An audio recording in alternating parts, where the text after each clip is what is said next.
À 100 km de là, au siège du site, on livre une autre bataille, celle des prix. Pendant les soldes, l'entreprise réalise 30% de son chiffre d'affaires en un mois. Boris Saragalia l'a fondé il y a 10 ans. Et cet ancien d'HEC a face à lui une sacrée concurrence. Sa société Spartoo est le petit poucet des vendeurs de chaussures sur Internet. Elle se bat contre Zalando, le géant allemand, et Sarenza, le leader français.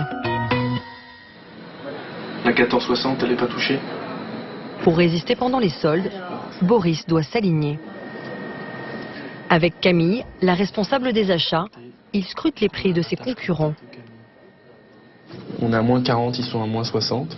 Là, on le voit, depuis le lancement des soldes, on est un peu plus cher que nos concurrents. Et sur ce produit-là, on a 0 vente. Elle est à 68, on va peut-être se mettre à 67 et quelques. C'est filou? Non, c'est que c'est des pratiques du commerce. Boris va baisser le prix de cette paire de bottines de 34 € et la réduction est mise en ligne 15 minutes plus tard. Pour la deuxième des marques, il va aller beaucoup plus loin. C'est qu'on va d'abord faire un petit point à date d'où est-ce qu'on en est dans le business. Hein. Et puis sur le démarrage des soldes. Donc en termes de chiffre d'affaires, on est sur une base de 6 365 000 de réalisés. Donc ce qui fait une variation de plus 10% par rapport à l'année dernière sur la même période.